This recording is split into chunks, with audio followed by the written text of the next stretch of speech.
കുറുവദ്വീപിലേക്ക് 2 പ്രവേശന കവാടങ്ങളാണുള്ളത്. ഒന്ന് ജില്ലാ ടൂറിസം പ്രൊമോഷൻ കൗൺസിലിൻ്റെ നിയന്ത്രണത്തിലാണ്. ഈ പ്രവേശന കവാടം വനം വകുപ്പിൻ്റെ നിയന്ത്രണത്തിലാണ്. അവിടെ കുറുവ വനസംരക്ഷണ സമിതിയുടെ നേതൃത്വത്തിലാണ് എക്കോ ടൂറിസം സെന്റർ പ്രവർത്തിക്കുന്നത്. ഹൈക്കോടതി വിധി അനുസരിച്ച് 489 പേർക്ക് മാത്രമാണ് ഒരു ദിവസം കുറുവദ്വീപിലേക്ക് പ്രവേശനമുള്ളൂ. അതിൻ്റെ പകുതി ആളുകളാണ് ഈ എക്കോ ടൂറിസം സെന്റർ വഴി പ്രവേശിക്കുന്നത്.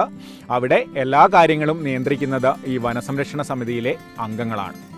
പ്രവേശനം 2 ഭാഗത്തു നിന്നുമുണ്ടെങ്കിലും ദ്വീപിനുള്ളിൽ വിനോദസഞ്ചാരത്തിന്റെ പൂർണ്ണ നിയന്ത്രണം വനസംരക്ഷണ സമിതിക്കാണ്. കുറുവദ്വീപിന് സമീപത്തെ 40ഓളം കുടുംബങ്ങളുടെ ജീവിതമാർഗം കൂടിയാണ് ഇക്കോ ടൂറിസം സെന്റർ. 150 മീറ്ററിൽ വെച്ചിട്ട് ഓരോ ആളുകൾ നിന്നിട്ട് വരുന്ന ടൂറിസ്റ്റുകൾക്ക് നിർദ്ദേശങ്ങളും അതുപോലെ കുറുവാദ്വീപിനെ പറ്റി ചോദിക്കുന്ന സംശയങ്ങൾക്ക് മറുപടി പറഞ്ഞു കൊടുക്കാറൊക്കെ ഉണ്ട്. ഇപ്പോൾ ഇതുപോലെ വനം വകുപ്പിൻ്റെ കീഴിൽ വനസംരക്ഷണ സമിതി തുടങ്ങിയതോടുകൂടി നമുക്ക് അടുത്തുള്ള ഞങ്ങളൊക്കെ ഈ പ്രദേശവാസികൾ തന്നെയാണ്. അതുകൊണ്ട് തന്നെ കുറേ പേർക്ക് ഇക്കോ ടൂറിസം പോയിന്റുകളിൽ ജോലി കിട്ടാൻ വേണ്ടി സാധിച്ചിട്ടുണ്ട്. അത് ഇവിടെ മാത്രമല്ല, വയനാടിൻ്റെ 4 സ്ഥലങ്ങൾ നിങ്ങൾക്ക് തന്നെ അറിയാം. സൂചിപ്പാറ, കുറുവാദ്വീപ്, വാരാമ്പറ്റ, ചെമ്പ്ര, എല്ലാ സ്ഥലങ്ങളിലും ഞങ്ങൾ പ്രദേശവാസികൾ തന്നെയാണ് ജോലിക്കാർ.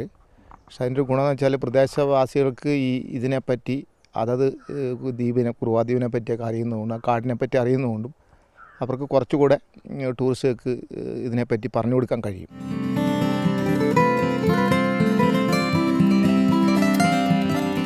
വിനോദസഞ്ചാരികൾക്ക് ആവശ്യമായ സഹായങ്ങൾ നൽകാനും സംരക്ഷണമൊരുക്കാനും എല്ലായിടത്തും മുഴുവൻ സമയവും ജീവനക്കാർ ഉണ്ടാകും. ഇവരുടെ സേവനത്തെപ്പറ്റി സഞ്ചാരികൾക്കും മികച്ച അഭിപ്രായം. ഈ ഐലൻഡിൽ വന്നിട്ടുണ്ടല്ലോ, absolutely it was A good experience എന്ന് പറഞ്ഞാൽ എല്ലാം നന്നായിട്ട് അവർ മെയിൻറ്റെയിൻ ചെയ്തിട്ടുണ്ട്. ഇവരുടെ ആളുകൾ പലയിടത്തും ഉണ്ട്. സോ നമുക്കൊരു സേഫ്റ്റി ഫാക്ടറൊക്കെ നോക്കിക്കഴിഞ്ഞാൽ the natural heritage, we can already see the trees and everything. It seems like it's hundreds and hundreds years old. So the natural surrounding is very beautiful here. നല്ല രീതിയിൽ സംരക്ഷിക്കുന്നുണ്ട്. അതുകൊണ്ട് മലയാളികളെ അച്ചടക്കം പഠിപ്പിക്കാൻ ഇങ്ങനെയുള്ള ആൾക്കാർ അത്യാവശ്യമാണ്. നമ്മുടെ പ്രകൃതി സംരക്ഷിക്കേണ്ടത് നമ്മളാണ്. പ്രകൃതി ഇല്ലെങ്കിൽ നമ്മളില്ല. നല്ല എക്സ്പീരിയൻസ് ആയിരുന്നു.